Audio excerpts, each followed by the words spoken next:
All right. Thanks, Abby. All right. Welcome, everyone, to the Accessible Web Podcast. I'm not sure what episode we're on. Episode 8 at this point, maybe? And we are here with Norm and Ann and George and Paige, our trusted ASL interpreter. And today, the topic, I'm assuming, is going to be kind of a little bit different than our typical computer-related accessibility discussions, but we're hoping to maybe break the third wall a little bit and talk about getting outdoors and active and sports and whatnot. So thanks everyone for joining.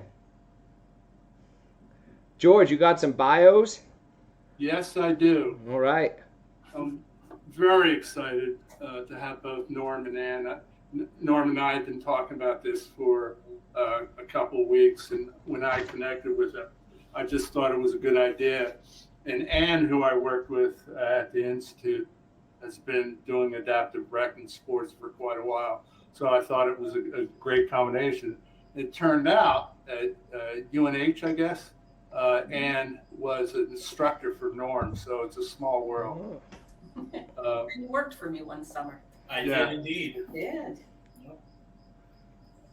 It's a small world. Ann Dolloff has been a full-time faculty in the recreation therapy program at Temple University since 2012.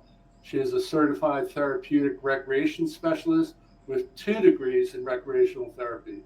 She has taught adjunct at West Chester University in Pennsylvania and University of New Hampshire.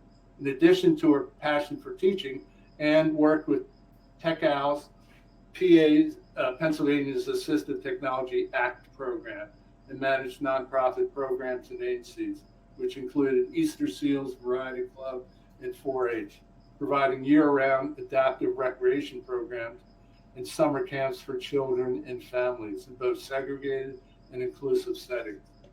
She has coached competitive swimming for athletes with physical and developmental disabilities, as well as teaching adaptive aquatics, and has been adaptive ski instructor for almost 30 years with Pennsylvania Center for Adaptive Sports, PCAS. She lives in Willgrove, PA, only because she works at Temple University, and she loves her husband, who also lives there, as her home and heart belong in Maine, where she grew up and owns her childhood home. Her preferred use of time, including hiking with her dogs, Lucille, Betty, and Maxine, golfing, reading, drinking beer, and the 2-car garage is a home brewery with 6 taps, and anything that puts her on in, under, or around the ocean. And her better half, Steve, her husband, has also been doing adaptive scuba for many years too. So it's definitely a twofold hero team. Norm, who's before becoming director of operations for Vermont Adaptive Ski and Sports in 2018, Norm was a coach, volunteer, and trainer for Vermont Adaptive beginning in 2008, and was a contractor for the organization's capital campaign beginning in 2014. Previously, Norm spent 20 years in a variety of nonprofit and venture industry executive positions around Vermont and the world. He attended the master's program in outdoor education at the University of New Hampshire, where he focused his research on adventure with people with disabilities. He holds a master in business administration from the University of Vermont, where he focused on sustainability and nonprofit management. In his spare time, Norm is an avid skier, sailor, surfer, paddler, fisherman, and outdoor instructor. He makes his home in South Burlington, where he lives with his partner, Jen, and their 2 labs, Rudder and Tugboat. Great names. And spends as much time on the lakes, waterways, coast, and mountains as he can. Originally from Rhode Island, he now considers Vermont home and Southport, Maine to be his home away from home. Norm is a member of PSIA, AASI, Eastern Division of Adaptive Education Staff, and is instructor, trainer, candidate in adaptive paddling and kayak touring with the American Canoe Association. He also holds instructor certifications and adaptive accreditations in skiing, telemark, paddling, surfing, and sailing. Wow. Couple of resumes. Yeah. Holy. Yeah. Next time Abigail texts us something and says, just send us a short bio, it's Yeah. like a quarter that long. Right. Oh no, we've had longer. That was perfect. Hi, my name's Anne. Yeah, right? I ski. So Anne, I guess are the students back? Is it things ramping up for you? Well, yes, they are. We started classes this week. So it's, yeah, we're back. Are there any exciting new programs or anything notable going on that you're up to this year? Not specifically. I do teach a course in assistive technologies. Okay. And that I teach it on 5 Fridays, and it's a 5-hour course. Awesome. Which students like sign up for and then they complain about. But it really works. Like if you teach from 1 to 6 o'clock on a Friday afternoon, lots of people are available to guest speak. Agencies welcome you to come in, when there's not COVID going on. And so it's a really great time. And one of the things that we're doing is an online AT Expo. Okay. So that's kind of our creative. I'm doing it with a colleague who teaches in a different college at Temple. And we're sort of working that out and figuring out how we're going to do this. So that's kind of our big project for the semester. Is it like an engineering course? No, it's actually for recreational therapists. It's an undergraduate course. Yeah. And it just helps them realize, we do a lot around adaptive equipment in rec activities, but I really come at this course with all the technology that people use, from their mobility devices to communication devices, their daily living tools, computer access, hearing, vision, so that students really understand that all of these things come with the whole person when they come into adapted sports and recreation. Yeah. And sometimes we miss that piece of it and making sure that people have access to everything they need. Yeah. Our last podcast was with a couple members of the Vermont Assistive Technology program. Okay. So that's awesome. So George and I worked for the Pennsylvania initiative on assistive technology, which is how we met many years ago. So every state has its own AT Act program that's federally funded. So yeah, they're great programs. And so what kind of opportunities are there, aside from the class, for students at Temple that are, trying to get out and about? And I guess probably a lot of them are learning about new opportunities with assistive technology and different sports. They are. I mean, Philadelphia has been a funny city, because since I was a graduate student there, in the 80s, which was a really long time ago now. I'm laughing with you, not at you. I know you are. But there's been multiple efforts to try to unify all the adapted sports opportunities within the city of Philadelphia. And for some reason, we're still somewhat disjointed in that effort, but I am very active with Pennsylvania Center for Adapted Sports, which was founded by 2 good friends of mine, Isabel Bond and Jeff McGinnis, in the early 90s, late 80s, early 90s, as a means to bring outdoor adapted recreation to an urban setting. Yeah. And they were fortunate to inherit and be part of 2 existing programs. So they had a good base in rowing.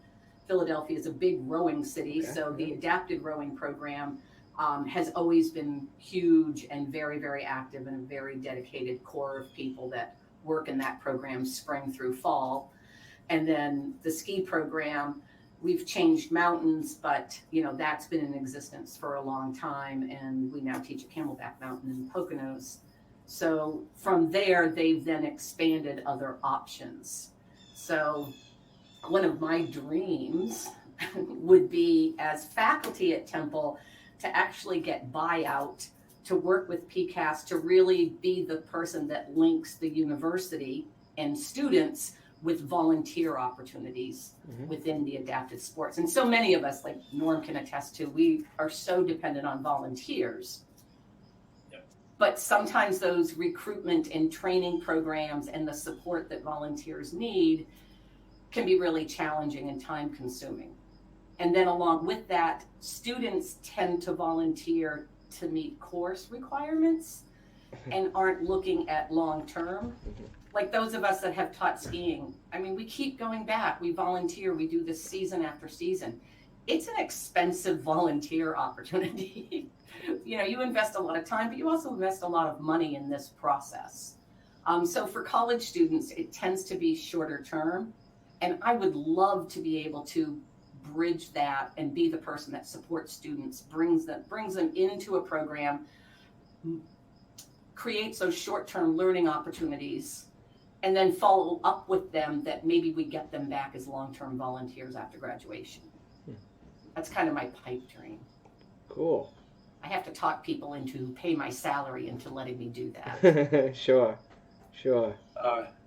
That's a discussion we've had for many years. Yeah. Norm, what's going on at Vermont Adaptive? I mean, it's summertime in Vermont, so we got a lot going on. Yep. The biggest thing happening right now is we were sort of chatting about it before we went live. Is that we're in the process of building a new building at Sugarbush Resort, 4,000 square feet of dedicated adaptive sport space. That'll let us access the Mad River Valley and Sugarbush and sort of central Vermont year round. So we're really excited about that. That space should be open. The plan is to have it open in December of this year to coincide with the open of Mount Ellen. And we're really, really excited to be upgrading from 400 square feet in a shed to 4,000 square feet of sort of dedicated space, and really have that. It sort of solidifies this long-term partnership that we've had with Sugarbush to really be. It's a visual representation of that long-term work, so it's great. I mean, everyone in Vermont knows you guys for skiing, but what other sports is this going to kind of allow you to maybe do a better job of covering? Yeah, so we're a full-time, year-round, statewide adaptive rec organization. We work across the state from bases at Killington, at sort of Bolton Valley and Burlington, and then down in central Vermont out of the Mad River Valley. Yep. Wintertime, definitely ski and snowboard is kind of our bread and butter. We do some other stuff. We do some cross country and Nordic. We do some snowshoeing. We have a very active veterans program that does some ice climbing and some other things. Cool. And then in the summertime, we're very active in paddle sports. We're very, canoeing, kayaking, stand-up paddleboarding. We are really active in bicycling, both road biking, but also adaptive mountain biking. We were one of the first groups on the East Coast to bring that. It's another weird connection that Anna and I have because I work with a group in Pennsylvania that she knows members of that use our bikes to demo to other It's kind of how our industry works. Yep. So a bunch of biking.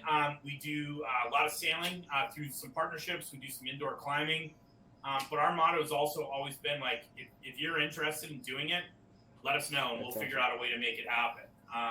We don't do anything in the way of team sports, but anything in that sort of outdoor rec adventure world, we're game, and we'll give it a go. Skateboarding, we tried skateboarding for the first time, so that's been awesome. Nice. Yeah. That's actually how I ended up in Vermont. Is I went to GMVS for my last 2 years of high school. Kelly Brush was 2 classes below me, so we were friends back in the day. Of course, she now runs the Kelly Brush Foundation. Had an unfortunate ski racing accident back in college, but has done just an amazing job of turning lemons into lemonade. And it's pretty crazy just how far they're pushing the envelope, and we work really closely with those guys. They're obviously our friends, our neighbors, our ski buddies, all of that, literally. The other thing that I think that it really illustrates is that there's a real continuum out there of programs and of need, right? So the programs that we run at Vermont Adaptive are really focused on folks who are home, they're not in clinical hospital settings. Yep. They live at home, but they're not able to access programming otherwise. Right. They're not independent. There are certainly programs that are focused on hospital settings and inpatient settings. And then there's programs like Kelly Brush and others where their focus is on, look, you already have the skill set. Now you need equipment. Now we're going to finish that off and make you truly independent by getting you what you need to be able to go hit the Burlington Bike Path or the Crested Butte Backcountry or whatever it is. And it really does take all of us. It takes that entire continuum to take somebody from, that hospital setting, whether it's medical or trauma-based, up through full, true independence at home. Actually, Norma, piggyback on something with that, because I think it's what I think is really interesting about so many adapted sports programs. I mean, PCAS is, urban based, but so many other programs are more rural. Mm-hmm. And as we all know, the further you get away from those urban hubs where our medical systems are and so many services are, the opportunities to do things are just so difficult to find and access. And I think that's one of the really cool thing about adaptive sports programs is, they are in those locations that are more rural. Yep. We do tons of referral because with our ski program, being in the Poconos, we're an hour from Greater Manhattan. We're an hour and a half from Philadelphia. So we're drawing on this huge mid-Atlantic, urban, heavily populated area. And very often when people start talking about if they have a family member who's now skiing and mastering skiing, and they're thinking about, maybe something more than 800-foot elevation that we have in the Poconos. And really looking at a ski vacation, it's really exciting to be able to refer them to so many places today to say, hey, go to Vermont, go to Maine, go to Crested Butte, go to Washington State. The access to these programs will be at those places you want to go. And I think that's really cool. And that's the same around here. I've been lucky enough to be on the board for All Out Adventures, which is the adaptive recreation area around here. And the big part is trying to reach people. I mean, we're not really urban, but small city, small town. But getting people out and getting activities out to the rural surrounding areas, which is quite a bit, is always a challenge. It almost parallels the challenge of vets returning and trying to get medical services. Many veterans have come from lower socioeconomic communities and stuff, and that don't have public trans. And the vet hospitals are usually urban based, and how the hell are they going to get services and stuff? But it's almost the same way with recreation and sport. But luckily, I think it's starting to become more mainstream, and we're finding out around here it's easier to get support for transportation or the coordinated activity at a state park that is centrally located. We're very fortunate. We have a lot of good support from the state, DCR, the recreational, the outdoor, the park system as well. So we've been very lucky, and along with veterans, which Vermont Adaptive has a really strong program as well. We have a huge VA hospital in Leeds, and we're able to get them services as well. So it's interesting how it's kind of progressing and getting more mainstream. And part of my responsibilities at Accessible Web as Director of Accessibility and Outreach is outreach. We're very committed in supporting the community to be aware of what services. I just met with the occupational assistance group for the blind in Burlington, and how it's the same way that they were happy to hear that we wanted to do this and do a podcast with them with the purpose of getting the word out of what services are available. And, when we were together at the Institute doing emergency preparedness stuff, it was amazing how, and I was astonished to find out every county has an emergency management group. And no one knows about it because they don't do anything to promote it. And when it came to being inclusive of the disability community, they had no idea who was in it and who was able to help. And I mean, we've come a long way, but we still have a long way to go. And I felt that adaptive sports and recreation is vital, especially after going through COVID and what it's done with mental health across the board, and how important that release and activity for your own well-being, and also to be to help stay healthy and stay moving and everything else, which we all need. Well, I think you hit on a good point, George, that I think sports and recreation are very unifying. When you find out somebody does something that you love to do too, like, have your dog here with you, you immediately have something in common, and that common interest can break down a lot of barriers and assumptions. Yeah. So, if you have skiers talk skiing, all of a sudden it's like, whoa, okay, oh, you're a skier. Okay, then we have this thing and I didn't know. And then you start getting, I like curiosity. And when people get curious about, oh, well, how do you do this and how do you do that? That's like genuine interest. And I think that begins to break down some of those barriers too. But sports are so unifying. I mean, they can be polarizing too, especially as we go into football season. But, it can be we have such passion about our sports that I think it's a great way to bring people together. Well, and like anything else, a lot of people, a lot of times don't think they can do something. My wife, Claudia, who's an adaptive skier, wanted to try it because her daughter was young and she wanted to find out about skiing. And when she found out how many services were available, and she just loved it. But people constantly say, "Oh, it's amazing that you can do it." I said, "Oh no, it's the groups that are supporting us and all the volunteers. That's the amazing part." And it was such such value to her, both for her own identity, not self-esteem, but realizing that she could do something after surviving polio. And that just went on to trying a whole bunch of other adaptive sports. So we're very fortunate to have these services available. And that's why I thought it would be a great idea, because I contacted Norm about, after I was going through the process of volunteering with Vermont Adaptive, realizing I have to learn how to ski again. What's that? Yeah. And since you work at Camelback, that's where I had my agony of defeat fall, and did some 7 cartwheels, and my rental skis never came off.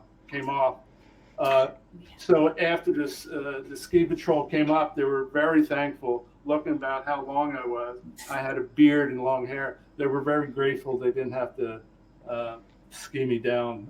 So I went promptly to the lodge to relax, and I haven't been on the slopes since, but I'm looking forward to it. Good. What's the biggest hurdle, I guess, in getting somebody kind of off the couch, out of their house, finding these people and then getting them there for the first time? And then I guess, like George is saying, skiing's hard, right? And a lot of this stuff can be, I'm sure, a challenge. I'm trying to work myself back into mountain biking, and it's tough. So what do you do? How do you identify people that, you may not even be aware of that are in the community that could use this? How do you get them there for the first time? And then what kind of supports are in place to make sure they come back and it's not just a one and done. Because once you get good at it, that's when it gets really fun, right? Once you're comfortable using this new equipment, I'm sure, and you've built up the endurance, and you have the skills. I mean, that's where people really, I'm sure, take off and have that sense of independence. So what's that kind of look like? I think there's a lot of overlap between the question that you just asked and, frankly, the work that you guys do, right? About trying to make technology accessible, about making websites accessible. The easy part for us, and I would suspect the same for you, is like, once somebody's there in front of us, we're good to go. Like, it's over, right? Like, we've done the hard part at that point. There's nobody we can't get out on the slopes. Literally, whether it's slopes or rowboats or canoes or it doesn't matter. Okay. We can figure out how to do that part. If somebody has the interest, that's doable.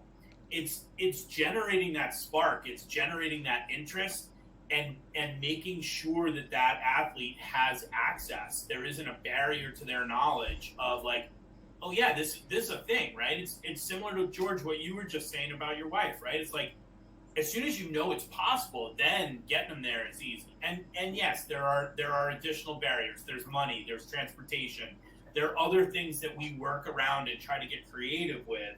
But the bottom line for us, on the coaching end of things, on the sort of therapeutic end of things, is the easy part is the skiing, right? The easy part is the paddling. The hard part is just reaching out to those folks. And so we do a ton of work, doing outreach, trying to get information out there. I think Ann sort of alluded to it too. We do a ton of referral kind of stuff. There's not a lot of sort of territorialism in the adaptive sport world. Yes, okay, cool. Vermont's our home, and we're a little touchy about Vermont. But if somebody's going out west, I don't hesitate. Oh, somebody lives in Boston, we don't hesitate. There's always somebody that we know. There's always a program. We want to make sure that as many of those barriers that we can cut down to somebody having access to a program, to having access to a sport they want to do, that we cut those down. And that's what it boils down to for us. I think sometimes it's just letting people know that those opportunities exist. Mm-hmm. And I ran children's camps for years, and I would literally get phone calls from I never knew you were out there. And I was running a camp that had been in the Philadelphia area for 40 years at that time. And it was and my question was, have you ever wanted to send your child to camp before? Well, no. Okay, then. Why would you know about us if this isn't something you want to do? Mm-hmm. So sometimes, getting that information too, and then getting people interested in, yes, you can, and come try it. You don't ever so you do a lot of that. And I think to keep people coming back, I think so many things, it's so relationship based. Bonding with the volunteers, having consistency in the volunteers. Mm-hmm. Most of the people I teach with, I've been friends with now for 25 years because of our volunteering with adaptive skiing. So, you come back and you see the same faces. And through those same faces, you meet new people and you develop the relationships. So that whole returning to the program, and then how we run our lessons and getting people feeling confident, safe, and competent, that this is something they can do. And where are they at, and just starting there. I mean, we've had people we've spent 3 hours with in a lesson and we've never gone down the slope. And we have others we've taken immediately up to the top of the mountain. So, we're constantly assessing where someone's at, what their personal goals are, what their skills are, and then trying to literally hook them into getting excited about whatever activity it is we're doing. And I think those personal relationships really come back. And I think that's why so many of these programs have pretty good consistency with their staffing and volunteer base, because that's so important.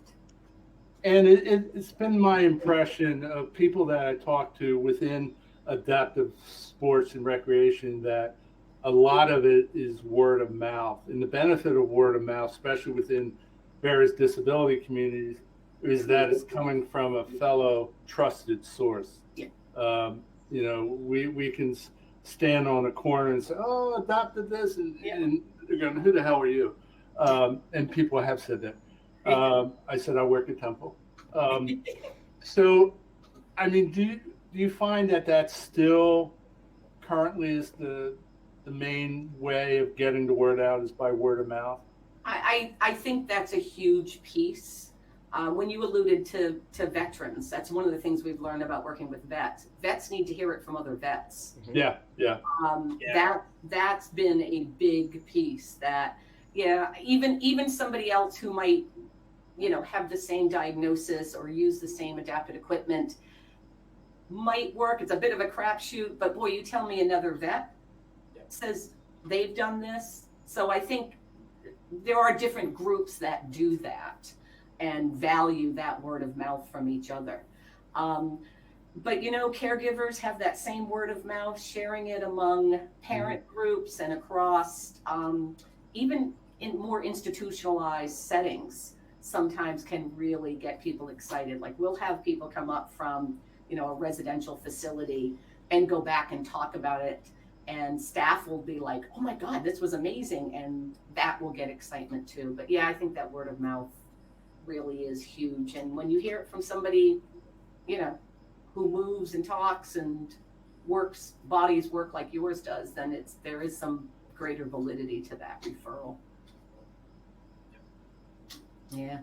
I remember doing some kind of community presentation down in Philly.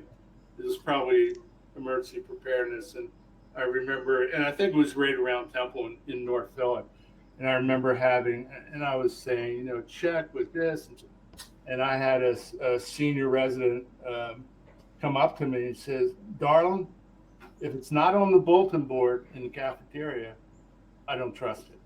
I said, and that made me think that how important trusted sources of information are. And you and Steve have been doing it for 25, 30 years. Have you seen that?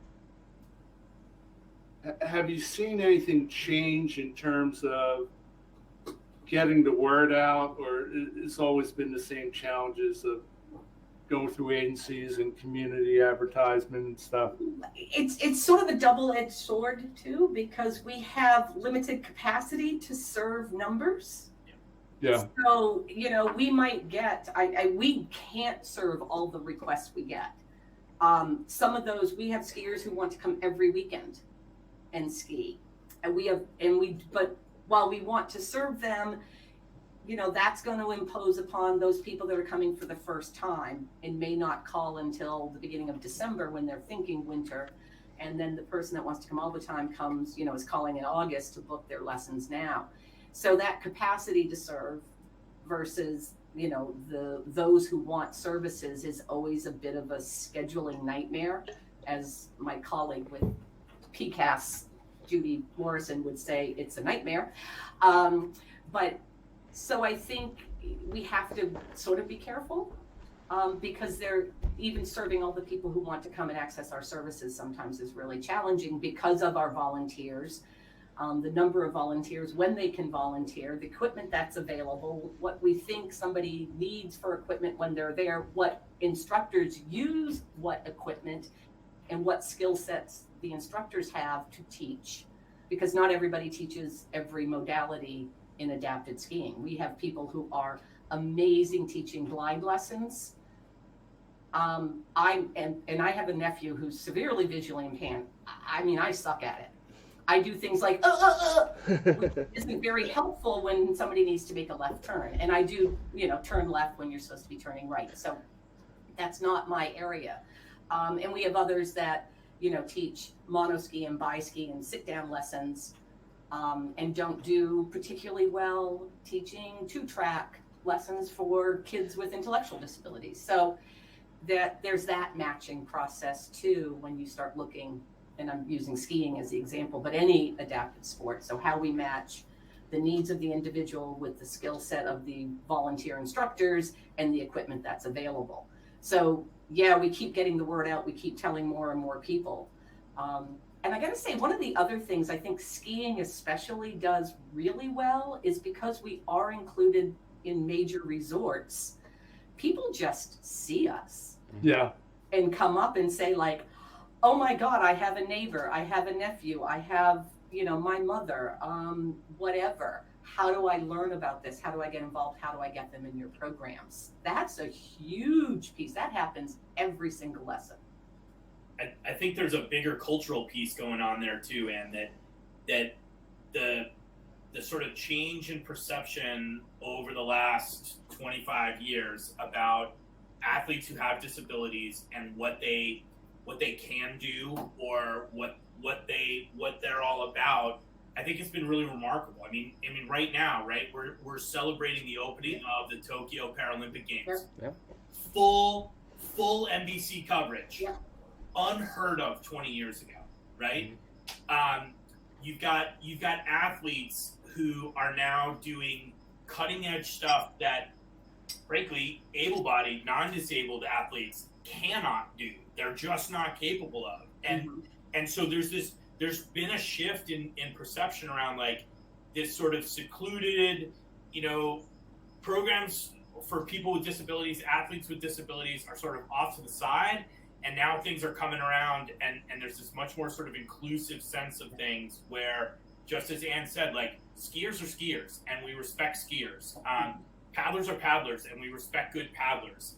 And so when you see, somebody like an athlete like Trevor Kennison, who's a monoskier, who goes and backflips off of Corbett's at Jackson, that makes headlines, not in the adaptive sport world, but in the sport world.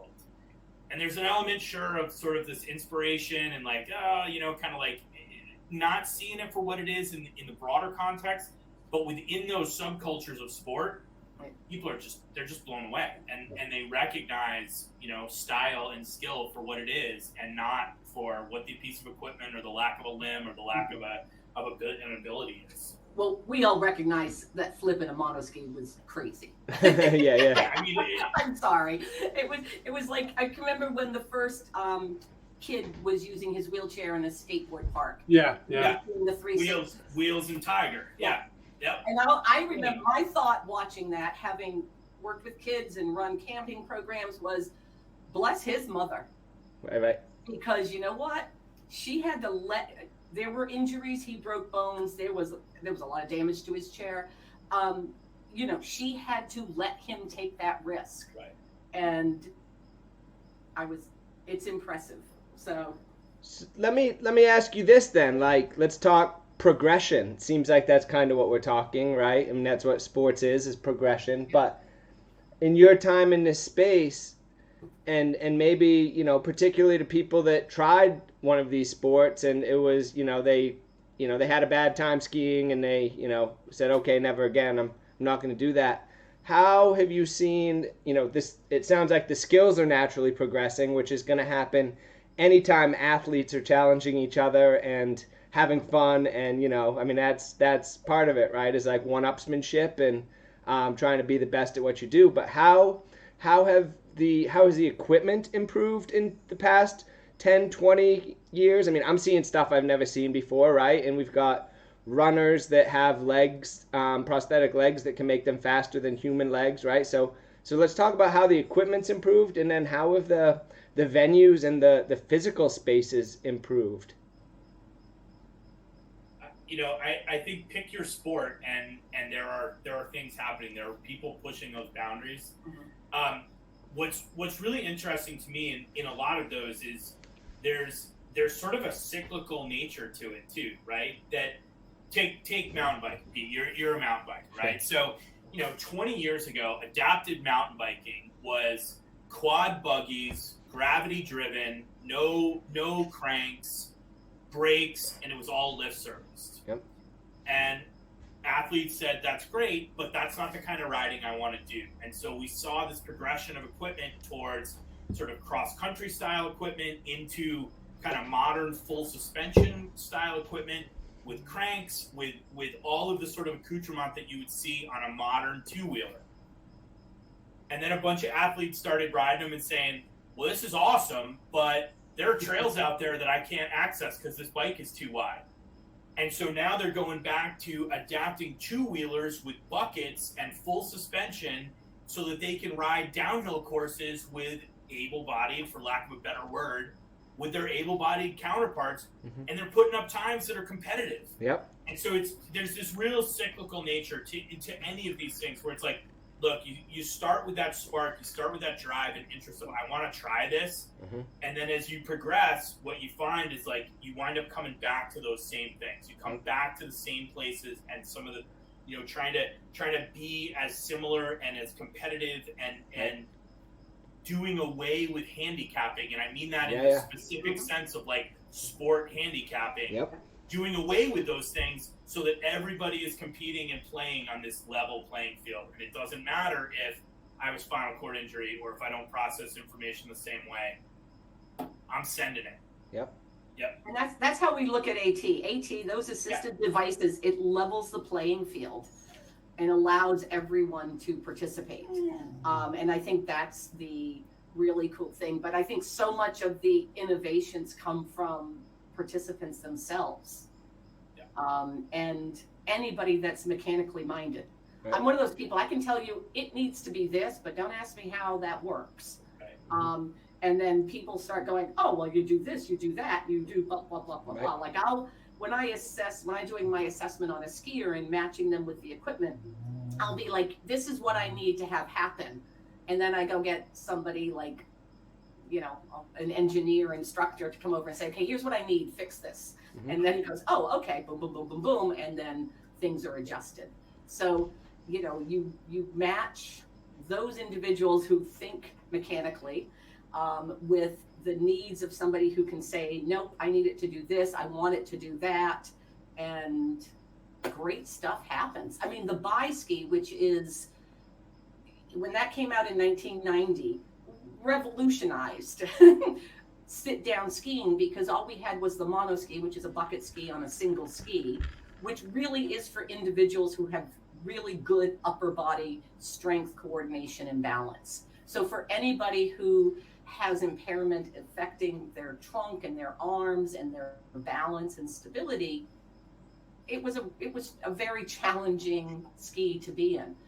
And the bi-ski came out, and it literally was designed in a guy's garage in Colorado who said, I have friends that the monoski's not working for. There's got to be a better solution. If we make something with a wider base that's better balanced where somebody can lean, it's got to work. And I think we still have one of the original skis we ordered. We don't teach on it anymore, by the way, because it was from 1991. But I mean, I remember seeing it and going, we have to have this. I need to teach people in this ski. This is what we need. And it just has, and the design of that ski today is amazing. How often do you see kind of these DIY hacks? It seems like that's kind of driving it, and like the guy in the garage, or the person at Vermont Adaptive or whatever, bolting something together to fix a unique situation. But how often, are these turning into commercially viable products? Are we seeing Trek or like canoe companies? Are they starting to embrace this as a viable business model? I'm not sure I would go so far as the last thing that you said. Sure. The reality is that the marketplace for any one of these things is very, very small. We are the entire industry, all of the sort of technological advancements are driven, just as Ann said, largely by guys in their garages. Yep. Literally to this day, it's driven by guys in their garages. Now, some of those are legitimate companies that have worldwide influence, but they're still building in their basements or their garages, or have two guys on the payroll. Yep. And they take orders once a year, and that takes them a year. So we're talking about companies that build, single digits to double digit pieces in a year, not a Trek that's putting together thousands of bikes a day. Sure. But that said, there is a lot of experimentation. There is a lot of sort of play. it's a really delicate balance. I'm guessing I'm going to get a grin out of Ann about some of this too, because like what we try to do is evaluate changes and adaptations based on some like sound principles, and be creative without letting some really hokey stuff kind of come through. And Sure, so what sure. we generally look for is like, look, we want somebody to be safe. We want the equipment to function in the way that it was designed. And in this day and age, a little bit, we want to make sure that some of the liability for that design stays with the company that designed it and not with me as a really dangerous guy with power tools and you know, so, but within that, there's a lot of room for creativity. And again, sort of pick your sport. You know, one of the things we've been playing with, just as an example of like, you know, we started this adaptive skateboard program. We're certainly not leading the way on that, but we're certainly one of the early adopters. And we've been playing with like, okay, wait a minute, maybe skateboard's not really the way to go. Maybe what we need is handles on those skateboards to turn them into more like scooters. And so there's always this sense of sort of like, let's play, let's experiment, let's see what works. I mean, there's a garage full of equipment that we don't use anymore a couple of miles down the road of like, yeah, it's just, we just don't use it anymore, right? And some of it's 40 years old, and some of it's stuff that somebody designed and we all thought was going to be the answer to all the problems, and it turned out it wasn't. You know, and so we've moved on to other pieces. The cost is, you know, prohibitive on some of these things. I mean, going back and just, again, using skiing as the example, I mean, skiing's already an expensive sport. Mm-hmm. Right. If you're buying mass-produced equipment, and now you modify it and have that produced where a company is accepting the liability, is, you know, working within the construct of their business plan to manufacture, produce, and sell. And because the market is so tiny, especially for as you start going, okay, here's a mono ski for somebody who, within all the people who are disabled, there's a small percentage that are going to use a mono ski. And of all those people who might be able to use a mono ski, there's even a smaller percentage who are actually going to ski. So it just drives the cost up. And everybody begs for it. I remember listening to a manufacturer one time with the State Assistive Technology Act programs were asking for donations. We were at a national meeting, and the rep stood there and said, we would love to be able to give everybody a donation as a sample product. But, you know, you're competing with, you know, the letter from the parent pleading their case for their child. And we don't have a profit margin that allows us to just donate the way so many people assume that we have. And that's a real problem with the modified equipment and recreation and sport, especially, which I think makes the programs we all work with so valuable, because we are buying them, they're available for use in our programs. Sometimes we loan things out for people to use on their own.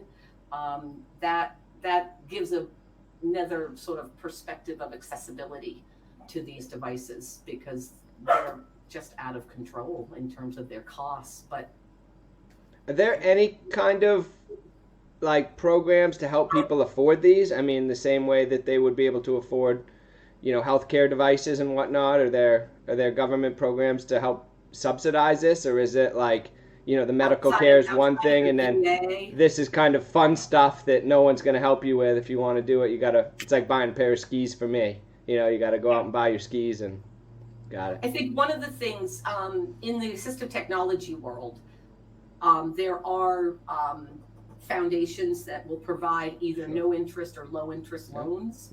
Like Pennsylvania has the Pennsylvania Assistive Technology Foundation. And they will work with you with a no interest or low interest loan to get the devices you need to do whatever it is you want to do. But it is a loan. Right. You know, nonprofits are struggling today, as Norm well knows. COVID, I don't think, was a friend in terms of fundraising efforts and outreach and resources to then turn around and support people get the things they want. So I think that makes it even more important to have organizations like Pennsylvania Center for Adaptive Sports and Vermont Adaptive Sports to be there so people can have access to what. Yeah. I think the only thing I would add to that, though, is that one of the other things we've seen change over the last 20, 25 years is that the body of research and the sort of level of professionalism in recreation and the benefits of recreation have come a long way. And so we're starting to see, maybe not to the level of sort of buying monoskis and buying mountain bikes, but we're starting to see insurance carriers saying, look, participation in these programs is important and it's worth something. We're starting to see, the value of that from medical professionals, from PTs, OTs, doctors. And so as that continues to progress, we're going to see more of that sort of stuff where equipment, I think, becomes more accessible, where programs become more accessible because someone else is doing cost avoidance through your participation. Right. And I think that's really interesting. So we'll see where that goes. If we could value preventative medicine in our healthcare system, if we could really value that participation in physical activity leads to better health and wellness. I mean, I laughed every time, one of those news stories or something would float around on social media of during COVID, like, getting out in nature is good for your mental health and well-being. Well, duh. You've known that for 50 years. Yeah. The body of knowledge in recreation and learning about indigenous cultures have known it for 2,000 years here, right? And our body of knowledge, and there's evidence that says if you're physically active, you have better health and well-being. If you're socially connected, you have better health and well-being. If you participate in the out of doors, you have better health and well-being. If we could only find a way that we could prescribe that. Oh my God, wouldn't that be wonderful? I mean, our perspective with Accessible Web is that, things are progressing and things are always gonna hopefully trend towards the positive, and that, it's encouraging to see the changes and the companies coming to us that genuinely understand why they should be doing this for the right reason. And I think that, you guys are saying the same thing, that people, I think they always inherently knew it, but there's also, if you can put the money and you can show the value behind it, and they can run that up to the shareholders and make the case that, it seems obvious to us, but hopefully the trends and the data and the science all continue to push towards making everything more inclusive, because obviously it should be. Well, we're at about 5 minutes left. Either one of you want to give a pitch on how people in your area can find you, get involved, either from a volunteer standpoint or just like getting out on the slopes, trying out some assistive technology? Sure. So Pennsylvania Center for Adaptive Sports, if you just Google that, you'll get connected, and on our website will be all the information. If you are interested in skiing, we generally start booking lessons after the 1st of October. Again, it's that matching process and resources balanced with demand. So it's quite a scheduling challenge, and not knowing exactly how the current health challenges are going to progress into this winter. But we are hoping to be open full time with no restrictions, maybe a mask, but no restrictions on numbers coming into our programs. So, awesome. But Pennsylvania Center for Adaptive Sports. And I'll do the same. Vermont Adaptive Ski and Sports. We are statewide across the state. Just Google Vermont Adaptive or Vermont Adaptive Ski and Sports. We're always looking for new athletes. We're always looking for new volunteers. So by all means, up at the top, you'll see in the bar, hit the get involved, and the drop down will take you wherever you want to go.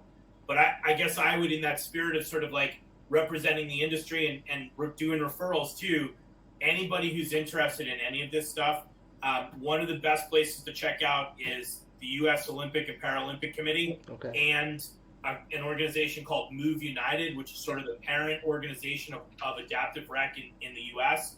If you're looking for a specific sport or a specific program, there you go. In your state, in your city, those are two great places to start. And so when you're looking for the para, judo program, you'll find it, or para fencing, or whatever. Doesn't matter. It's out there. I'm sure there's an adapted cornhole league somewhere. I mean, we do international bocce competition at Special O. Why can't we do cornhole? I didn't know cornhole was an international competitive event recently. It should be. Really? So I'm sure there's somewhere an adapted cornhole league, which is awesome. Regular cornhole was on. There's a collegiate competition on ESPN. I almost fell off my chair. Well, I just discovered that the last couple months. Like, seriously, people, this is what you do when you drink. That's pretty much what I said. I mean, we sit around and watch bass fishing. Why shouldn't we sit around and watch cornhole? I guess. And the last thing is, I have to say, I have never met anybody in adaptive sports that doesn't have an incredible sense of fun and an amazing sense of humor. Yeah. And it really gets us through the problem solving and the challenges that come along with using anything, any adapted equipment. Well, and Norm, thank you so much for joining us today. This has been awesome. It's been a nice break. Not that we don't love talking tech and talking laws and whatnot, but this has been a really fun podcast. So thanks for joining us. Oh, thanks for having us. And Norm, I'm right over the mountains over in Huntington, so I'll you gotta come ski with us this yeah, weekend. I'm gonna go on the website. I'm gonna submit my name right now, so I got plenty of time and always looking for an excuse to get on the hill. So I'll look for me on your Get Involved forum. But thank you both. All right, thank you. All right, Thanks, later. guys. Appreciate it.